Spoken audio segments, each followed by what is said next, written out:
अॼु मां तव्हां सां ज़िंदगीअ जूं बसि रुगो 3 अहम ॻाल्हियूं करणु चाहियां थो। उहे 3 अहम ॻाल्हियूं जेके तव्हांजी ज़िंदगीअ जे लाइ अहम बि आहिनि, फ़ाइदेमंद बि आहिनि ऐं ख़ासि बि आहिनि। जेके तव्हां उन्हनि ते अमल कंदव त मां सम्झां थो त कुझु न कुझु तव्हांजे लाइ रस्तो निकिरी ईंदो, कुझु न कुझु तव्हांजे लाइ आसानी ज़रूरु पैदा थींदी। नंबर पहिरीं ॻाल्हि, दुनिया में को इंसान ई न आहे जंहिंजो को मुखालिफ़ न हुजे या जंहिंजी मुखालफ़त न हुजे।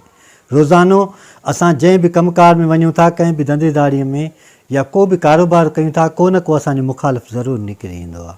इहो ज़िंदगीअ जो हिसो आहे, इहो लाइफ जो हिकिड़ो चैप्टर आहे जेको अॻिते हली वरी नए चैप्टर में दाख़िलु थिए थो। ऐं असांखे इहे इख़्तिलाफ़ हमेशह महसूसु थींदा आहिनि जेके असां पाण पंहिंजी ज़िंदगीअ सां गॾु खयूं वठंदा आहियूं।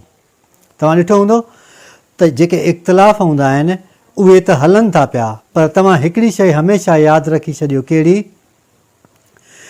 त जेकॾहिं जेको नओं ॾींहुं अचे थो त तव्हां को बि इख़्तिलाफ़ न कयो, कंहिं बि क़िस्म जी जेका मुखालफ़त वारी ॻाल्हि आहे उहा न कयो। नए रोज़ ते या नए ॾींहं ते तव्हांजे लाइ अहिड़ी का शइ न हुजे जेका तव्हांजी ज़िंदगीअ खे वधीक तकलीफ़ वारो बणाए छॾे या मुश्किल बणाए छॾे।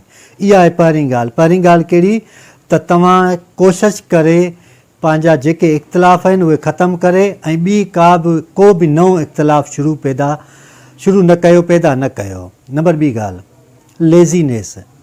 इंसान जो किरदारु जेकॾहिं सुस्ती तव्हां सुस्तु हूंदव या सुस्ती महसूसु कंदव या तव्हां मायूसी महसूसु कंदव त तव्हांजी ज़िंदगी जंहिं रफ़्तार सां हले थी पई उहा रुकिजी वेंदी ऐं तव्हां में काहिली एॾी त नाकामी पैदा करे छॾींदी। जीअं स्लो पॉइज़न हूंदो आहे, ईअं सुस्ती बि तव्हांखे ख़तमु करे छॾींदी। जेकॾहिं तव्हां महसूसु कयो त हाणे हिकु पल जे लाइ तव्हांखे सुस्ती महसूसु थी रही आहे, यानी तव्हां लेज़ी थी रहिया आहियो, त उनखे ख़तमु कयो, छो जो उहा वधी वण थी वेंदी ऐं उनखां पोइ उनखे ख़तमु करणु तव्हांजे लाइ ॾाढो मुश्किल थी वेंदो। पंहिंजी सुस्ती ऐं काहिलीअ ते कंट्रोल कयो, छो जो इहा जॾहिं थोरी हूंदी त उहा तव्हांजे क़ाबूअ में अची वेंदी, वरना वधण खां पोइ त का बि शइ माण्हूअ जे कंट्रोल में न ईंदी आहे। नंबर 3 शइ जेका ॻाल्हि मां तव्हां सां करणु चाहियां थो, नंबर 3 कहिड़ी त ज़िंदगीअ में जंहिंमें बि तव्हांखे उबूर हासिलु आहे उहो कमु शुरू कयो।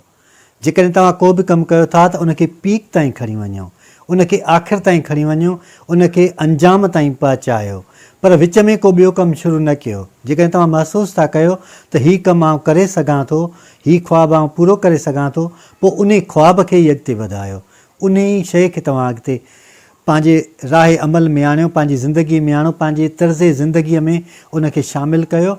उनखां पोइ तव्हां ॾिसंदव त तव्हांजो को न को नाव थींदो, वरना हिकु शइ खां पोइ ॿी शइ ऐं ॿीअ खां पोइ टी, त इहा तव्हांजे किरदार ते ॾाढो असरु विझंदी। मूं तव्हां सां 3 शयुनि जो ज़िक्र कयो आहे। नंबर पहिरियों कहिड़ी, जेकॾहिं तव्हांजो को मुखालिफ़ आहे त उहा मुखालफ़त ख़तमु करे नए ॾींहं ते कंहिं बि मुखालिफ़ थियणु कंहिंखे बि न ॾियो, नई वरी कंहिंजी मुखालफ़त कयो, छो जो उन सां तव्हांजी एनर्जी ज़ाया थींदी। ॿी ॻाल्हि मूं तव्हांखे ॿुधाई त लेज़ीनेस। जेकॾहिं माण्हू सुस्तु हूंदो आहे, लेज़ी हूंदो आहे, त पक सम्झो त उहो अॻिते हली पंहिंजा ख्वाब पूरा नथो करे सघे, पंहिंजूं ख़्वाहिशूं पूरियूं नथो करे सघे ऐं हुन जूं आरज़ू हुन जे लाइ ज़ख़्म बणिजी सघनि थियूं।